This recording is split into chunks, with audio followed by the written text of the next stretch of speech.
เห็นเขาทำงานหนักบางครั้งต้องขับรถไกลๆไปต่างจังหวัดห่วงเขามากคืองานของเขาค่อนข้างเสี่ยงห่วงมากกลัวเขาจะพลาดเข้าสักวันเราก็ห่วงใยผู้ประกันตนไม่แพ้กันเราจึงได้เพิ่มสิทธิประโยชน์ให้แก่ผู้ประกันตนให้ได้รับประโยชน์ทดแทนเพิ่มขึ้นในทุกกรณีเพื่อชีวิตที่ดีมีความสุขตลอดไปกองทุนประกันสังคมคุ้มครองห่วงใยสวัสดิการของผู้ประกันตนสอบถามเพิ่มเติมโทร1506สถานีวิทยุกระจายเสียงแห่งประเทศไทยจังหวัดเชียงใหม่ขอเชิญรับฟังรายการเมืองไทยบ้านเรา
พบกันอีกครั้งนะคะในรายการเมืองไทยบ้านเราช่วงคุยกับประกันสังคมทางสถานีวิทยุกระจายเสียงแห่งประเทศไทยคลื่นความถี่ 93.25 เมกะเฮิรตซ์ในเวลา 9-10 นาฬิกาโดยประมาณนะคะวันนี้พบกับดิฉันนางสาวปริชาติปิ่นเกล้าตำแหน่งเจ้าพนักงานการเงินและบัญชีชำนาญงานและคุณชลดารามพัฒน์ ตำแหน่งนักวิชาการเงินและบัญชีชำนาญการส่วนงานการเงินและบัญชีสำนักงานประกันสังคมจังหวัดเชียงใหม่สวัสดีค่ะค่ะเนื้อหาสาระในวันนี้นะคะเราจะกล่าวถึงสิทธิประโยชน์กรณีว่างงานนะคะเงื่อนไขที่จะเกิดสิทธิ์คือผู้ประกันตนต้องส่งเงินสมทบมาแล้วไม่น้อยกว่า6เดือนภายในระยะเวลา15เดือนก่อนการว่างงานจากการทำงานกับนายจ้างนะคะสำหรับผู้ประกันตนที่สามารถเบิกกรณีว่างงานได้จะเป็นของมาตรา33นะคะคือทำงานกับนายจ้างส่งเงินสมทบมาแล้วก่อนที่จะสิ้นสุดการเป็นผู้ประกันตนนะคะนั่นก็คือส่งมาแล้ว6เดือนเป็นอย่างน้อยนะคะภายในระยะเวลา15เดือนจะได้รับเงินทดแทนการขาดรายได้ในอัตรา50%ของค่าจ้างนะคะครั้งละไม่เกิน180วันต่อปีปฏิทินกรณีที่ว่างงานจากการลาออกหรือสิ้นสุดการจ้างนะคะอันนี้จะได้รับเงินทดแทนการขาดรายได้ในอัตรา30%ของค่าจ้างนะคะครั้งละไม่เกิน90วันต่อปีปฏิทินค่าจ้างหมายถึงเงินค่าจ้างที่นายจ้างใช้เป็นฐานในการคำนวณเงินสมทบนะคะยกตัวอย่างเช่นเงินเดือนตอนนี้ฐานค่าจ้างขั้นต่ำก็ยังเป็น 1,650 นะคะแต่ว่าอัตราค่าจ้างสูงสุดนี้ตอนนี้ปี69ปรับเป็น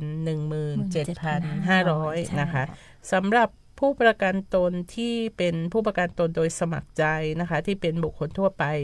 ประกอบอาชีพอิสระเราจะเรียกเป็นผู้ประกันตนตามมาตรา40นะคะสำหรับผู้ประกันตนตามมาตรา40ที่ผู้มีสิทธิ์สามารถสมัครได้นะคะมีอายุตั้งแต่15ปีบริบูรณ์ไม่เกิน65ปีนะคะใช่ค่ะสำหรับบุคคลที่มีบัตรประจำตัวที่ไม่มีสัญชาติไทยมีเลขประจำตัวหลักแรกเป็นเลข0เลข6หรือเลข7ก็สามารถสมัครเป็นผู้ประกันตนตามมาตรา40ได้นะคะแต่ว่าเลขหลักที่2นี่ต้องเป็นเลขอื่นที่ไม่ใช่เลข0นะคะถ้าเป็นเลข00อันเนี้ยจะสมัครไม่ได้นะคะแล้วก็สำหรับผู้ประกันตนที่เป็นมาตรา33หรือมาตรา39หรือเป็นข้าราชการพนักงานรัฐวิสาหกิจอันนี้จะสมัครมาตรา40ไม่ได้นะคะสำหรับในการนำส่งเงินสมทบและสิทธิประโยชน์ของผู้ประกันตนมาตรา40เป็นอย่างไรบ้างนะคะค่ะสำหรับมาตรา40นะคะสำหรับผู้ที่ประกอบอาชีพอิสระนะคะจะมีให้เลือกนะคะ3ทางเลือกด้วยกันนะคะสำหรับทางเลือกที่1นะคะเราจะส่งเงินสมทบในอัตราเดือนละ70บาทนะคะแล้วก็ทางเลือกที่2ส่งเงินสมทบในอัตราเดือนละ100บาทนะคะส่วนทางเลือกที่3นะคะส่งเงินสมทบในอัตราเดือนละ300บาทนะคะสำหรับสิทธิประโยชน์ของผู้ประกันตนมาตรา40นะคะมีดังนี้นะคะเงื่อนไขการเกิดสิทธิ์นะคะผู้ประกันตนทั้ง3ทางเลือกนะคะต้องจ่ายเงินสมทบมาแล้ว3ใน4เดือนก่อนที่ประสบอันตรายหรือเจ็บป่วยนะคะกรณีผู้ป่วยในนะคะนอนพักรักษาตัว1วันขึ้นไปจะได้รับเงินทดแทนการขาดรายได้วันละ300บาททั้ง3ทางเลือกนะคะและหากไม่นอนโรงพยาบาลแต่มีใบรับรองแพทย์นะคะให้หยุดพักรักษาตัวตั้งแต่3วันขึ้นไปจะได้รับเงินทดแทนการขาดรายได้วันละ200บาทนะคะสำหรับทางเลือกที่1และ2นะคะจะเบิกเงินทดแทนการขาดรายได้ทั้งเป็นผู้ป่วยในและพักรักษาตัวนะคะรวมกันแล้วไม่เกินปีละ30วันนะคะแต่ว่าถ้าหากเป็นทางเลือกที่3นะคะการเบิกเงินทดแทนการขาดรายได้เป็นผู้ป่วยในและพักรักษาตัวรวมกันแล้วไม่เกินปีละ90วันนะคะสำหรับกรณีทุพพลภาพนะคะจะได้รับเงินทดแทนการขาดรายได้ดังนี้นะคะการจ่ายเงินสมทบมา6เดือนนะคะใน10เดือนก่อนทุพพลภาพได้รับเดือนละ500บาทต่อเดือนนะคะจ่ายเงินสมทบมา12เดือนใน20เดือนก่อนทุพพลภาพได้รับ650บาทต่อเดือนนะคะจ่ายเงินสมทบมา24เดือนนะคะใน40เดือนก่อนทุพพลภาพนะคะได้รับ800บาทต่อเดือนนะคะจ่ายเงินสมทบ36เดือนใน60เดือนก่อนทุพพลภาพได้รับ 1,000 บาทต่อเดือนนะคะสำหรับทางเลือกที่1และ2นะคะได้รับเงินทดแทนเป็นระยะเวลา15ปีเลยทีเดียวนะคะสำหรับทางเลือกที่3นั้นเราได้รับ ให้เลยตลอดเงินทดแทนตลอดชีวิตนะคะ ตรงนี้นะคะ ค่ะ อันนี้ก็เป็นสิทธิประโยชน์นะคะสำหรับผู้ประกันตนมาตรา 40 ซึ่งในปี 69 ตั้งแต่ 1 มกราที่ผ่านมาได้มีการปรับสิทธิประโยชน์เพิ่มขึ้น นั่นก็คือถ้า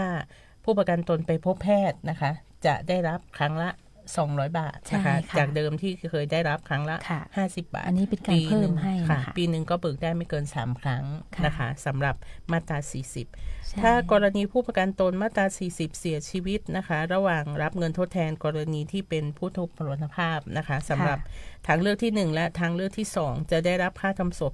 25,000 บาท ถ้าเป็นทางเลือกที่ 3 จะได้รับค่าทำศพ 50,000 บาทนะคะ ค่ะ แล้วก็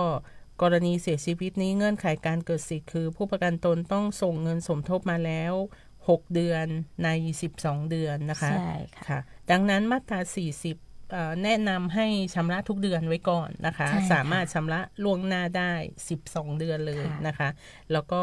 ช่องทางในการที่จะชำระเงินสมทบก็ชำระได้หลายช่องทางเช่นกันนะคะ นั่นก็คือถ้าในมือถือท่านมีแอปพลิเคชันธนาคารกรุงไทย ค่ะ นะคะ ก็สามารถชำระในมือถือได้นะคะ ช้อปปี้เพย์ก็ได้นะคะ ค่ะชำระได้เยอะสุดคือ 1 ปีเลย ใช่ นะคะ ใช่ค่ะ แล้วก็ถ้าไม่สะดวกในมือถือไม่มีแอปธนาคารนี้นะคะ ไม่มีแอป Shopee Pay ก็สามารถชำระได้ที่ธนาคารกรุงไทย ค่ะ ธนาคารกรุงศรี ค่ะ แต่จะชำระได้ทีละ หนึ่ง 1 เดื เดื อ อน นนะคะ ใช่ แล้วก็ ค่ะ ที่เคาน์เตอร์เซเว่นนะคะ ค่ะ เซเว่นอีเลฟเว่นอันนี้ ค่ะ ก็ชำระได้เยอะสุดคือ 1 ปีเช่นกันนะคะ ใช่ แล้วก็ ค่ะ ถ้ามาชำระที่สำนักงานประกันสังคมก็ชำระได้ 1 ปีเช่นกัน ค่ะ ของธนาคารทกสก็ชำระได้ ได้ ใช่ไหม ได้ คะ ค่ะใช่ค่ะ ของทกสนี่ชำระได้เยอะสุด 1 ปีไหมคะ หรือว่าได้ 1 เดือน ได้1 เดือนใช่ไหม ค่ะได้ 1 เดือนเช่นกันนะคะ ค่ะ ช่วงต่อไปเราจะมากล่าวถึงการคำนวณเงินบำเหน็จชราภาพนะคะของมาตรา ค่ะ 40 ช่วงนี้พักฟังเพลงกันก่อนค่ะ ค่ะ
ค่ะสำหรับสิทธิประโยชน์อันต่อไปนะคะสำหรับมาตรา40ก็จะเป็นเรื่องของเงินบำเหน็จชราภาพนะคะ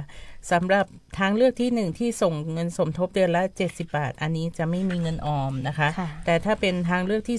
2จะมีเงินออมทางเลือกที่2นี่ส่งเงินสมทบเดือนละ100 บาทนะคะจะมีเงินออมเดือนละ50 บาททางเลือกที่3มีส่งเงินสมทบเดือนละ300 บาทมีเงินออมเดือนละ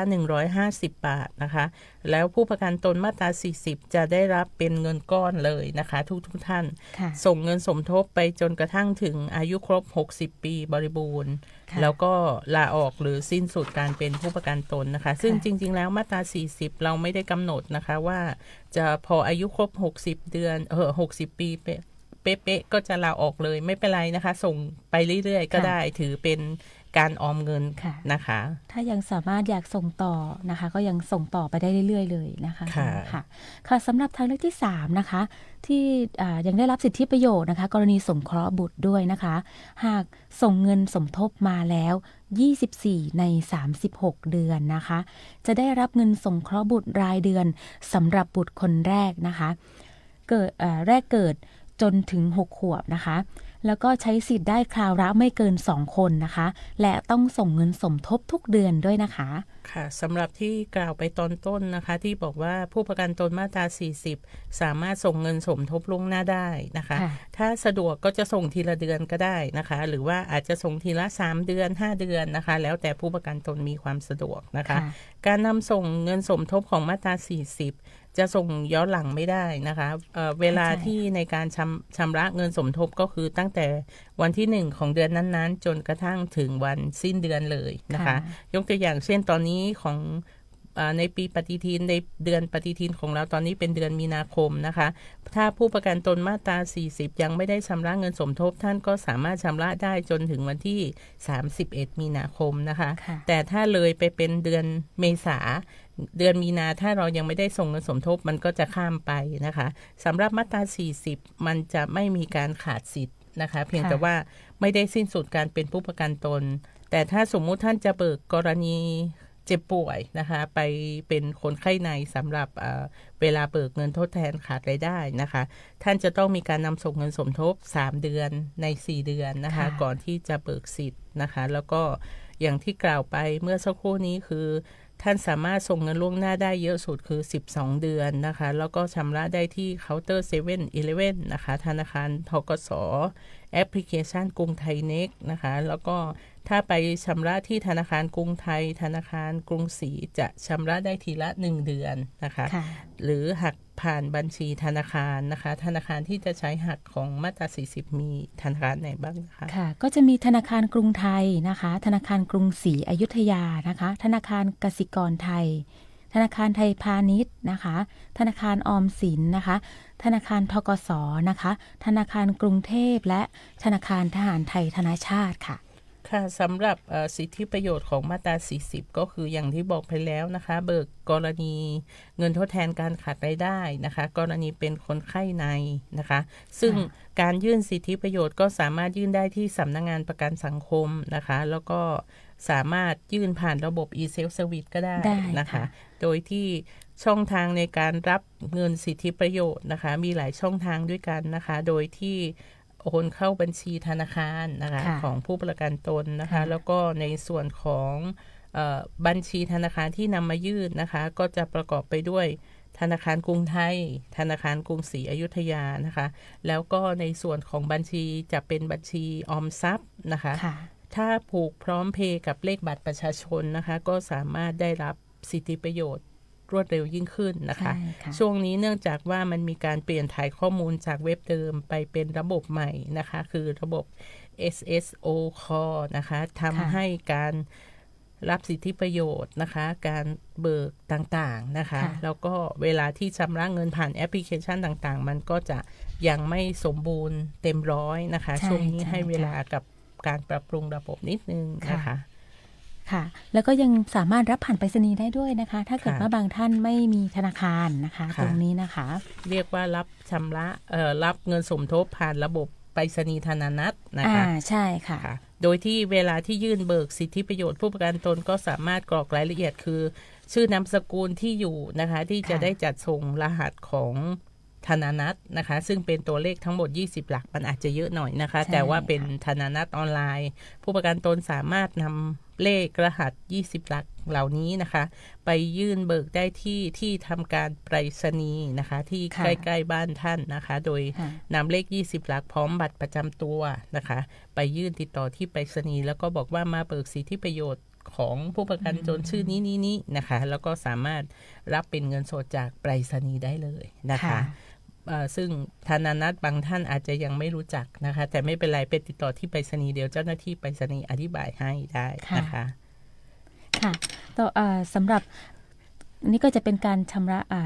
รับสิทธิประโยชน์การชำระเงินของมาตรา40นะคะค่ะต่อไปมันก็เราก็จะมาพูดถึงเกี่ยวกับเรื่องช่องทางการชำระเงินนะคะของมาตรา33ของนายจ้างนะคะของสถานประกอบการนะคะซึ่งตรงนี้นะคะเป็นโครงการของสำนักงานที่เพิ่มช่องทางนะคะเพื่ออำนวยความสะดวกให้กับนายจ้างนะคะซึ่งไม่ต้องเดินทางมาประกันสังคมไม่ต้องไปที่ธนาคารนะคะซึ่งช่วงนี้นะคะเราก็จะมีวิกฤตน้ำมันกันอยู่นะคะเราก็สามารถ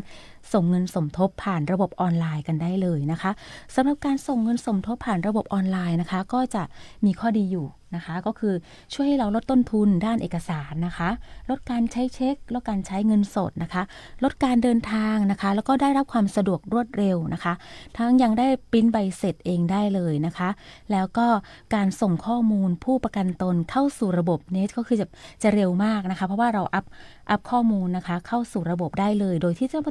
หน้าที่ไม่ต้องมานั่งคีย์รอเจ้าหน้าที่นั่งคีย์เข้าระบบอีกครั้งนะคะตรงนี้นะคะโดยนายจ้างนะคะสามารถสมัครใช้ระบบ e-payment ตรงนี้นะคะผ่านระบบ e-service ของสำนักงานประกันสังคมนะคะโดยนายจ้างเข้าไปสู่เว็บไซต์ประกันสังคมนะคะ sso www.sso.go.th นะคะตรงนี้เพื่อเข้าไปสมัครรับ user password นะคะโดยที่เข้าไปที่ตรงสถานประกอบการนะคะเมื่อท่านกรอกข้อมูลสมัครเสร็จเรียบร้อยอีเมลตรวจสอบให้เรียบร้อยว่ากรอกถูกต้องหรือเปล่านะคะแล้วเมื่อท่านสมัครเสร็จเรียบร้อยท่านจะได้รับ user และ password อัตโนมัติเลยนะคะเมื่อท่านได้รับ user password เรียบร้อยแล้วท่านก็สามารถไปส่งข้อมูลแล้วก็ชำระเงินได้เลยนะคะการชำระเงินก็จะมีทั้งระบบจ่ายผ่าน e-payment แล้วก็จ่ายผ่าน QR code นะคะสำหรับการจ่ายผ่านระบบe-payment นะคะมีธนาคารที่เข้าร่วมกับเรานะคะคือธนาคารกรุงไทยนะคะธนาคารกรุงศรีอยุธยาธนาคารไทยพาณิชย์นะคะธนาคารกสิกรไทยธนาคารกรุงเทพนะคะธนาคารซูมิโตโมมิตซุยแบงกิ้งคอร์ปอเรชั่นนะคะธนาคารมิซูโฮจำกัดนะคะธนาคารซิตี้แบงค์นะคะธนาคารทหารไทยธนชาตินะคะธนาคารดอยช์แบงค์นะคะแล้วก็ธนาคาร BNP Paribas แล้วก็มีหน่วยบริการคือ Counter Service Counter Service นี้จะเป็นของบัตร Mastercard นะคะแต่ว่าตรงบัตร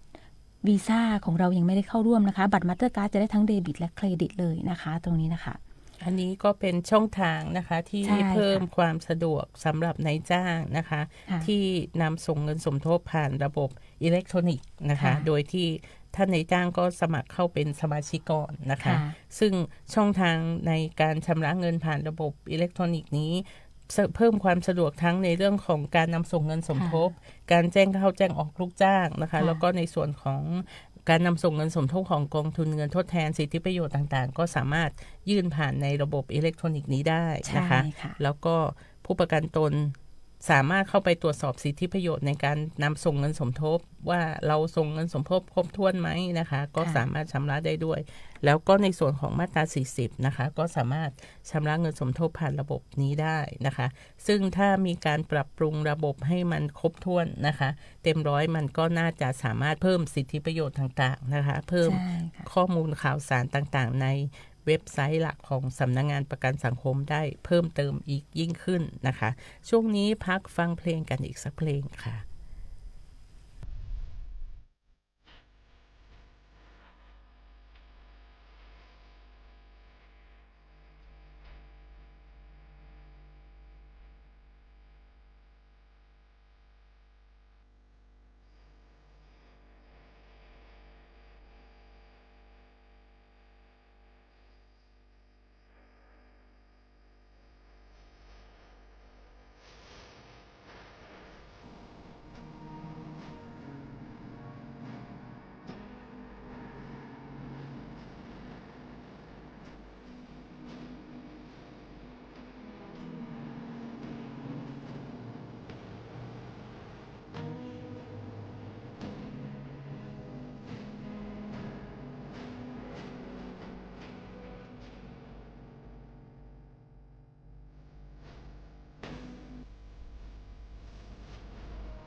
ค่ะสำหรับสิทธิประโยชน์ของผู้ประกันตนมาตรา 40 นะคะ เราได้กล่าวกันไปแล้ว ทีนี้เรามาดูในส่วนของสิทธิประโยชน์กรณีชราภาพนะคะ ซึ่ง ค่ะ ในปัจจุบันนี้ก็ค่อนข้างจะเป็นสังคมผู้สูงวัยนะคะ ค่ะ แต่ไม่เป็นไรถือว่าเป็นวัยรุ่นนะคะ ในส่วนของกรณีสิทธิประโยชน์ กรณีชราภาพนะคะ เริ่มมีการนำเก็บเงินสมทบครั้งแรกใน 31 ธันวาคม 2541 นะคะ เราคำนวณคร่าวๆก็คือตั้งแต่ปี 2542 เป็นต้นมานะคะ ค่ะ โดยที่อัตราเงินสมทบที่คำนวณจากเงินค่าจ้างของผู้ประกันตนมาตรา 33 และมาตรา 39 นะคะ ส่งคิดในอัตรา 5% นะคะ ค่ะ โดยจะแบ่งเป็นเงินออมกรณีชราภาพ 3% ของอัตราเงินสมทบนั้นนะคะ ค่ะ และเงื่อนไขการเกิดสิทธิ์คือผู้ประกันตนมีอายุครบ 55 ปีบริบูรณ์ และสิ้นสุดการเป็นผู้ประกันตนนะคะ ซึ่งในลักษณะความเป็นจริงแล้วหากผู้ประกันตนเสียชีวิตก่อนอายุครบ 55 ปี หรือมีคำวินิจฉัยของคณะกรรมการการแพทย์ ให้เป็นผู้ทุพพลภาพก็จะได้รับเงินบำเหน็จชราภาพก่อนนะคะ ในส่วนของการคำนวณนะคะ ถ้าส่งเงินสมทบไม่ครบ 180 เดือน อันนี้ผู้ประกันตนก็จะสามารถได้รับเป็นเงินบำเหน็จคือเงิน ค่ะ ก้อน เป็นเงิน เดียว ก้อน นะคะ ค่ะ ถ้าผู้ประกันตนถ้าส่งเงินสมทบไม่ครบ 12 เดือนใน 180 เดือนที่ว่านี้นะคะ จะได้รับเงินออมบำเหน็จชราภาพเฉพาะส่วนของที่ตัวเองส่งมา ค่ะ แต่ถ้าหากส่งเงินมาเกิน 12 เดือนขึ้นไปนะคะ แต่ไม่ครบ 180 เดือนก็จะได้รับทั้งในส่วนของผู้ประกันตนที่คิด 3% นะคะ ค่ะ จากอัตราค่าจ้างนะคะ แล้วก็ ค่ะ 3% จากที่ในจ้างออมเพิ่มให้นะคะ ค่ะ อันนี้ก็จะเป็นการกำหนดคร่าวๆนะคะสำหรับ ค่ะ กรณีบำเหน็จชราภาพนะคะ กรณีถ้าผู้ประกันตนส่งเงินเกิน 180 งวดนะคะ แล้วก็สิ้นสุดการเป็นผู้ประกันตนหรือลาออกนะคะ จะได้รับเป็นเงินบำนาญชราภาพนะคะ วิธีการคำนวณเงินบำนาญเป็นอย่างไรบ้างนะคะ ค่ะสำหรับการคำนวณเงินบำนาญชราภาพนะคะ เราจะคิดในอัตราร้อยละ 20 นะคะ จากเงินเดือนถั่วเฉลี่ย 60 เดือนสุดท้ายนะคะ ก่อนความเป็นผู้ประกันตนสิ้นสุดลงนะคะ ตัวอย่างเช่นนะคะ ถ้าเกิดว่าผู้ประกันตนมีค่าจ้างเฉลี่ย 60 เดือนสุดท้ายนะคะ เท่ากับ 10,000 บาทนะคะ ส่งเงินสมทบมา 180 เดือนพอดีนะคะ จะได้รับเงินบำนาญชราภาพเท่ากับ 10,000 บาท คูณ 20% นะคะ ก็จะเท่ากับ 2,000 บาทใช่ไหมคะ แล้วนี่ก็คือการส่งเงินสมทบ 180 เดือนพอดีนะคะ แต่ว่าถ้าหากท่านส่งเงินสมทบเกิน 180 เดือน จะได้รับเงินบำนาญชราภาพเพิ่มนะคะ ค่ะ โดยเพิ่มอัตราเงินบำนาญชราภาพอีกร้อยละ 1.5 นะคะ ค่ะ ต่อระยะเวลาการส่งเงินสมทบ 12 เดือนค่ะ ค่ะ ตัวอย่างเช่น ถ้าเกิดว่าสมมติว่าผู้ประกันตนนะคะ มีค่าเฉลี่ย 60 เดือนสุดท้ายเท่ากับ 10,000 บาท และส่งเงินสมทบทั้งสิ้น 220 เดือนนะคะ ค่ะ จะได้รับเงินบำนาญดังนี้นะคะ ก็คือ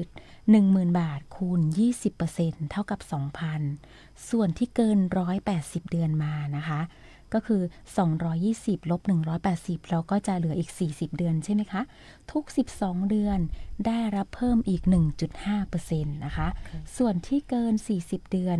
นำมาคำนวณได้อีก 4.5%ก็จะเท่ากับ 10,000 คูณ 4.5% เท่ากับ 450 บาทนะคะค่ะรวมๆแล้วนะคะก็จะได้เท่ากับ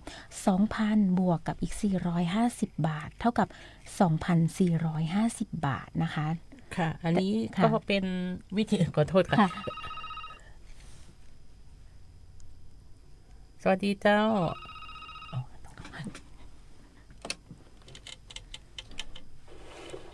สวัสดีค่ะค่ะ สอบถามเรื่องอย่างเจ้า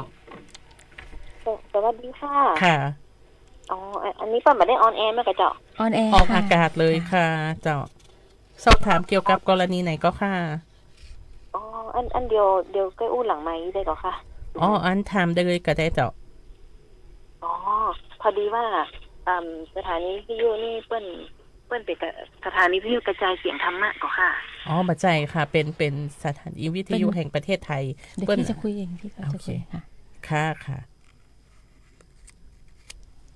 ค่ะต้องขออภัยท่านผู้ฟังด้วยนะคะเนื่องจากมีสายซ้อนเข้ามานิดนึงนะคะไม่เป็นไรนะคะสำหรับในส่วนของการคำนวณเงินบำนาญชราภาพนะคะในส่วนของ60เดือนสุดท้ายกรณีถ้าผู้ประกันตนมีเงินค่าจ้าง 15,000 บาทนะคะสำหรับช่วง60เดือนก่อนที่จะลาออกแล้วก็ส่งเงินสมทบมาแล้ว240เดือนนะคะวิธีการคำนวณก็จะเป็น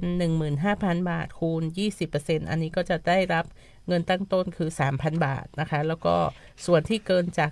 180งวดเราก็เอามาลบ240นะคะเป็นจำนวน60นะคะเราก็เอา60มาคูณ 1.5% ก็จะได้เพิ่มเติมมาอีก 7.5% เราก็เอา 7.5% ไปคูณกับ 15,000 บาทก็จะได้ผลลัพธ์เป็น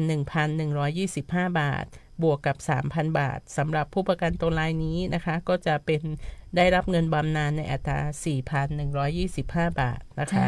ถ้าสำหรับเป็นผู้ประกันตนตามมาตรา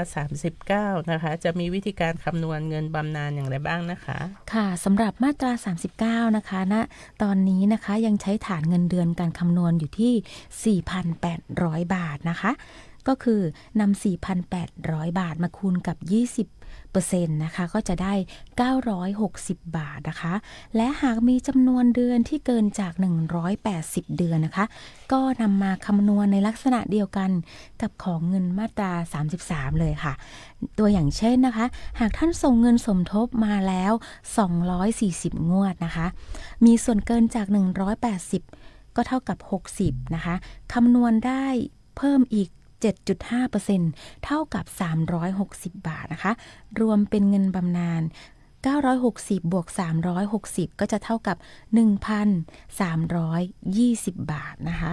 ซึ่งนะคะในความเป็นจริงนะเงินบำนาญชราภาพนะคะก็จะไม่ได้เป็นตัวเลขที่ตายตัวนะคะเหมือนกับที่เราได้ยกตัวอย่างไว้นะคะเนื่องจากในการส่งเงินสมทบของผู้ประกันตนนะคะอาจจะเป็นค่าจ้างที่ไม่เท่ากันทุกเดือนนะคะหรือจำนวนเดือนที่นำส่งอาจจะไม่เท่ากันเท่ากับที่ยกตัวอย่างนะคะแล้วก็แต่ละท่านก็จะได้รับเงินเดือนไม่เท่ากันอยู่แล้วนะคะตัวอย่างที่นำมาคำนวณเนี่ยให้เป็นตัวเลขที่แบบยกตัวอย่างให้ฟังง่ายๆนะคะซึ่งช่วงนี้ก็จะมีหนังสือส่งไปให้ผู้ประกันตนเพื่อให้มาติดต่อขอรับเงินบำเหน็จบำนาญชราภาพนะคะซึ่งผู้ประกันตนนะคะขอติดต่อขอรับได้ที่สำนักงานประกันสังคมทุกแห่งทั่วประเทศนะคะหรือว่ายื่นผ่านระบบ e-self service นะคะโดยผ่านเว็บไซต์สมัครเป็นสมาชิกเว็บไซต์ประกันสังคมนะคะถ้าหากท่านมายื่นที่สำนักงานหรือผ่านเว็บไซต์นะคะเอกสารที่ต้องยื่นนะคะก็คือจะมีสำเนาบัตรประจำตัวประชาชนนะคะแบบคำขอสปส1สปส2/01นะคะหากผู้ประกันตนเป็นต่างด้าวนะคะให้ใช้สำเนาบัตรประจำตัวที่เป็นบัตรสีชมพูนะคะสำเนาหนังสือเดินทางพาสปอร์ตนะคะและก็สำเนาหน้าแรกของสมุดบัญชีธนาคารเงินฝากออมทรัพย์ประเภทออมทรัพย์นะคะสำเนาเอกสารทุกฉบับรบกวนผู้ประกันตนนะคะเซ็นรับรองสำเนาถูกต้องทุกฉบับด้วยนะคะค่ะสำหรับธนาคารที่นำมาใช้ในการยื่นเบิกบำนาญนะคะบำเหน็จนะคะสิทธิประโยชน์ทุกอย่างนะคะก็จะประกอบไปด้วยธนาคารกรุงไทยธนาคารกรุงศรีอยุธยาธนาคารกรุงเทพธนาคารไทยพาณิชย์ธนาคารทหารไทยธนชาติธนาคารกสิกรไทยธนาคารอิสลามแห่งประเทศไทยธนาคาร CIMB ไทยนะคะซึ่งถ้าเป็นบัญชีออมทรัพย์ที่ผูกพร้อมเพย์กับเลขบัตรประชาชนนะคะก็สามารถจะได้รับสิทธิประโยชน์ต่างๆได้รวดเร็วยิ่งขึ้นนะคะสำหรับช่วงเวลานี้คือเดือนมีนาคมผู้ประกันตนนะคะที่มีความประสงค์จะเปลี่ยนสถานพยาบาลก็สามารถยื่นเอกสารขอเปลี่ยนได้ที่สำนักงานประกันสังคมทุกแห่งทั่วประเทศนะคะหรือยื่นเปลี่ยนได้ที่เว็บไซต์ของสำนักงานประกันสังคมคือ www.sso.go.th นะคะโดยเลือกหัวข้อผู้ประกันตนจะมีช่องให้สมัครเข้าสู่ระบบนะคะแล้วก็ท่านก็จะรับ username password ในการเข้าระบบนะคะแล้วก็จะมีหลายเมนูให้เลือกในการที่จะเข้าสู่เว็บไซต์ของสำนักงานประกันสังคมนะคะไม่ว่าจะเป็นการตรวจสอบการนำส่งเงินสมทบ การเบิก ค่ะ สิทธิประโยชน์การเปลี่ยนสถานพยาบาลนะคะแล้วก็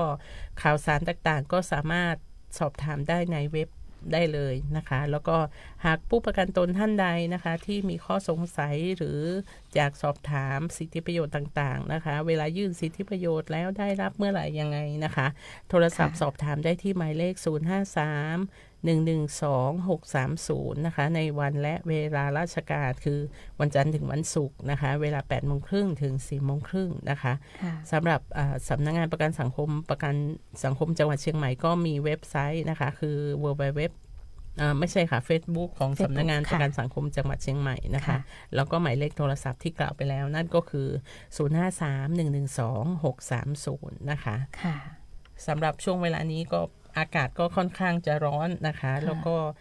ก็จะมี วิ ฝุ่น กฤตน้ำมัน ค่ะ ด้วยนะ วิ คะ กฤต ทั้ง น้ำมัน อากาศด้วยนะคะ ใช่ ถ้ายังไง ค่ะ ก็ดูแลรักษาสุขภาพกันด้วยนะคะสำหรับวันนี้เวลาของรายการได้หมดลงแล้วนะคะ ดิฉันและคุณชลดานะคะ ขอลาท่านผู้ฟังไปก่อน สวัสดีค่ะ สวัสดีค่ะ